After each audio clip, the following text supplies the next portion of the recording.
श्री ओम करणी, श्री ओम करणी, श्री ओम करणी, श्री ओम करणी। नमस्कार। देखिए, श्री शरणानंद जी महाराज की पुस्तक में एक बहुत बढ़िया बिंदु प्राप्त हुआ। बिंदु संख्या 144। बिंदु क्या है? शरणानंद जी महाराज कह रहे हैं, शरणागत होने में ही साधक के पुरुषार्थ की परावधि है। देखिए, एक होता है पुरुषार्थी और एक होता है शरणार्थी। पुरुषार्थी हमेशा काल प्रभावित होता है। बच्चे ने जन्म लिया, जन्मते ही न वो चल सकता है, न वो बोल सकता है, न वो खा सकता है, न वो पी सकता है। पीना भी धीरे धीरे सीखेगा। न वो सुन सकता है, न देख सकता है, न समझ सकता है। इन सब चीजों में पुरुषार्थ चाहिए और इस पुरुषार्थ को प्राप्त करने में समय लगेगा ही बच्चे को। तुरंत नहीं हो सकता कुछ भी, चाहे आप कितने ही इंजेक्शंस लगाओ, कितनी डॉक्टरी कर लो, कितना ही कुछ कर लो। इस प्रकार से ये पुरुषार्थ काल प्रभावित है। धीरे धीरे वह जवान होता है, अब उसका पुरुषार्थ कुछ बढ़ता है, शारीरिक क्षमताएं कुछ बढ़ती हैं। जवानी 85 की उम्र के पश्चात या 45 की उम्र के पश्चात ग्राफ लाइन गिरने लगती है। अब बुढ़ापा आता है। आप लाख कोशिश करो, बुढ़ापे के अंदर इंद्रियां शिथिल होंगी ही। आंख हैं, कान हैं, गोडे हैं, दांत हैं, ये सब पुरुषार्थ के लक्षण हैं जिनको आप समझे बैठे थे अब तक। पुरुषार्थ वो सब काल प्रभावित हैं, समय से प्रभावित होते ही हैं। आप लाख कोशिश करो तो बचा नहीं सकते इस काल के प्रभाव को। आपके पुरुषार्थ पर होने वाले काल के प्रभाव को आप रोक नहीं सकते, यह तो होगा ही। इस प्रकार से पुरुषार्थ काल प्रभावित है। तो पुरुषार्थ के मार्ग में बाधाएं भी बहुत हैं। जवानी है 25 साल की, 30 साल की, कैंसर हो गया। इस समय तो ग्रोथ का समय था भाई, आ गई बाधा बीच में। टीबी हो गई और कोई बीमारी हो गई, एक्सीडेंट हो गया, कोई अंग भंग हो गया, ये सब बाधाएं बहुत आती हैं। तो ध्यान योग का संबंध पुरुषार्थ से है और पुरुषार्थ में बाधाएं बहुत हैं।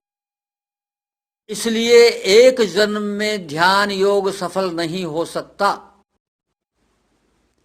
ऐसे ऐसे संत मिलते हैं जिनको कई जन्म लग जाते हैं। भगवान कृष्ण ने गीता में कहा भी है, भाई ये साधना एक जन्म में पूरी नहीं होती, अनेक जन्मों तक चलती रहती है तब पार पड़ती है। तो इस प्रकार से पुरुषार्थी हमेशा काल प्रभावित रहेगा, उसको वह रोक नहीं सकता। उसकी रोकने की क्षमता का मतलब यह है कि प्रकृति को कंट्रोल करना। जिसने उसको रोक लिया, इसका मतलब यह हुआ कि उसकी साधना इतनी सिद्ध हो गई कि अब वह प्रकृति को कंट्रोल करने की क्षमता में आ गया। चरणदास जी महाराज के पास में एक व्यक्ति आया करता था, बड़ा दुखी था। वो जानते थे कि ये क्यों आता है, क्यों दुखी है, लेकिन फिर भी पूछा, अरे भाई क्या बात है, उदास क्यों रहते हो? बोले महाराज 7 बच्चियां हो गई, क्या करूं, कोई लड़का नहीं है। बोले अच्छा, अब की बार लड़के हो जाएंगे भाई तेरे। बड़ा प्रसन्न हुआ, सिद्ध संत हैं, आशीर्वाद मिल गया, तो अब की बार तो लड़का होना ही है।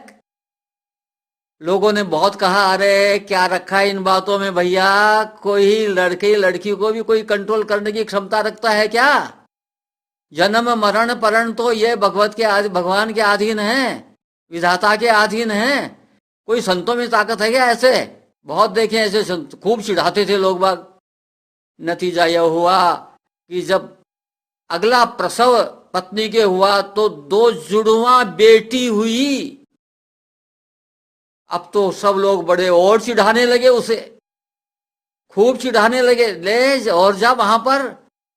पहले तो एक एक बेटी होती थी, अब की बार 2 बेटियां एक साथ हो गई। अब बेचारा शर्म के मारे क्या करता, संत के पास भी नहीं जा रहा है, चरणदास जी के पास भी नहीं जा रहा है प्रणाम करने के लिए। एक दिन कोई प्रेरणा से जब कुछ महीने गुजर गए तो वो चरणदास जी के पास पहुंच गया और सुस्त होकर के बैठ गया, केवल प्रणाम की और बोला नहीं। चरणदास जी कहते हैं कि अरे भाई क्या है, सुस्त कैसे हो रहा है, तेरे बेटे हो गए ना? तो वो गर्दन झुका ली, चुप। अरे बोलता क्यों नहीं भाई, 2 बेटे हुए हैं ना तेरे? फिर चुप। तो अरे बोल के बोल भाई। बोले महाराज बेटे नहीं, 2 बेटियां हैं। अरे बोले तू तो अंधा हो गया लगता है मेरे को, देखिए आप यहाँ पर ये लोग बैठे हैं, उनको दिखा, देखें बेटे हैं कि बेटी हैं। तो दौड़ा दौड़ा घर गया, दोनों बेटियों को ले आया। वहां बैठे जितने आदमी थे सबने देखा कि बोले अरे बेटी कहाँ, ये तो बेटे हैं 2। तो इस प्रकार से प्रकृति को कंट्रोल करने की जिनमें क्षमता आ जाए वो अवधि पार हो जाते हैं, काल से प्रभावित नहीं होते, वो मृत्यु पर भी विजय प्राप्त कर लेते हैं। लड़की को लड़का, लड़के को लड़की, ये साधारण बातें हैं। मरे हुए को जिंदा कर देना, जिंदे हुए को मुर्दे के समान कर देना, ये साधारण बातें हैं उनके लिए। लेकिन इसके लिए क्या चाहिए आपको? ऐसा गुरु जो इस प्रकार से समर्थ हो, क्षमतावान हो, और उसकी आप पर कृपा हो कि वो आप पर शक्तिपात कर सके, और नहीं तो आपको हजारों जन्म लगे तब भी पार नहीं पड़ने वाली है। तो ये तो पुरुषार्थी का हाल होता है भाई। और शरणागत हो गया, वहां काल की चाल समाप्त हो गई। अब काल की कोई चाल नहीं चलेगी भाई, अब काल कुछ नहीं कर सकता।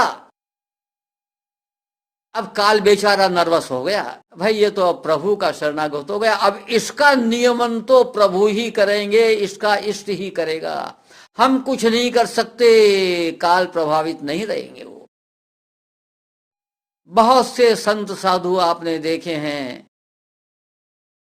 अपने दुखी लोग जो अपने पास आते हैं, कोई आंख दे देता है, कोई घोड़े दे देता है, कोई कैंसर ठीक कर देता है, क्योंकि उनमें वो क्षमता आ जाती है कि प्रकृति को वो अपने नियंत्रण में रख सकें, और जो कहें सोई हो जाए, प्रकृति उनका कुछ कर नहीं सकती।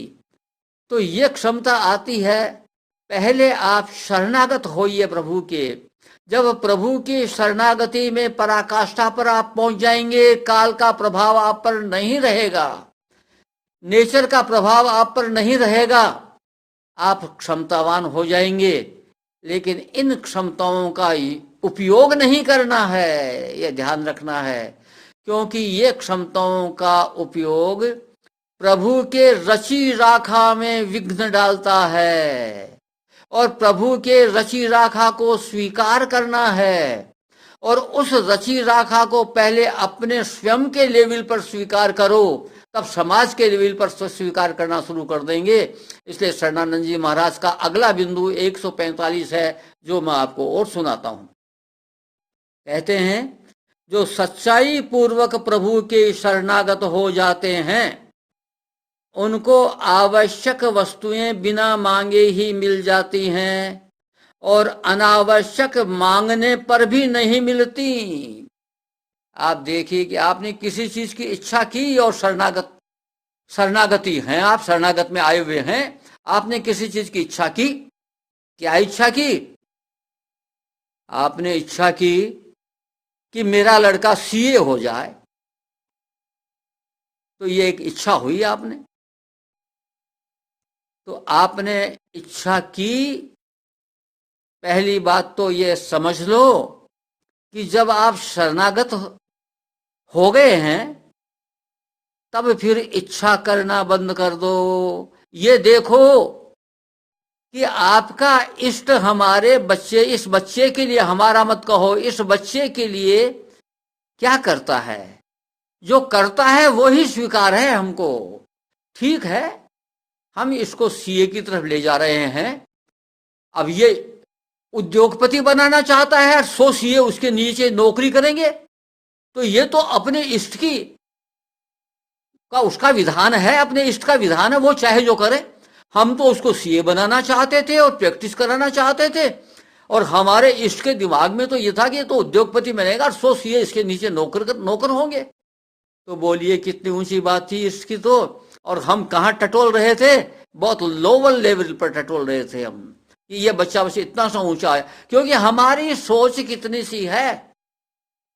इसलिए जब आप शरणागति में चले जाएं, अपने आप को शरणागत होया हुआ मान लें। भगवान ने तो पहले से ही आपको शरण में ले रखा है, लेकिन आपने भी उसको स्वीकार कर लिया है, तो आप ये भी आदत डाल लीजिए कि आवश्यक वस्तु होगी वो आपको अपने आप मिलेगी, और जिस वस्तु को वो अनावश्यक समझेंगे, प्रभु आपको मांगने पर भी नहीं देंगे। याद रखो, आप मांगो। मैं कहा करता था अपनी माँ को कि देख माँ, सांसारिक जीव हूं, संसार में पड़ा हुआ हूं, मैं तो जो है किसी भी चीज के लिए मांग कर सकता हूं। मेरे लिए कल्याणकारी हो तभी मेरे को देना माँ, नहीं तो मत देना मेरे को। मैं मांगूंगा लेकिन तुम मत देना, यदि मेरे लिए ठीक नहीं समझती हो तो। ये हमेशा कहता था माँ को। मैंने कहा बच्चा है, मैं एक उदाहरण माँ के सामने ही रखता था। माँ बच्चा है, समझता नहीं है। कोयले के अंगारे बड़े पीले पीले सुहावने लगते हैं, वो खिलौना समझ करके दौड़ करके उनको पकड़ने की कोशिश करता है। माँ समझती है कि हाथ जल जाएगा, इसलिए पकड़ने नहीं देती। तो इसी प्रकार से आप भी ये समझिए, ये विश्वास रखिए कि यदि कोई चीज अनावश्यक है आपके लिए, तो माँ, आपका इष्ट आपको नहीं देगा, मांगने पर भी नहीं देगा। इसलिए अपने आप को इस रूप में ढाल लीजिए कि जो विधान हमारे सामने आ रहा है वही हमारे इष्ट की हमारे लिए मर्जी है। हमारा इष्ट हमारे लिए कोई भी कुछ करेगा वो हमारे लिए कल्याणकारी ही होगा। इस बात पर पक्का विश्वास कर लीजिए। आज बस इतना ही। नमस्कार।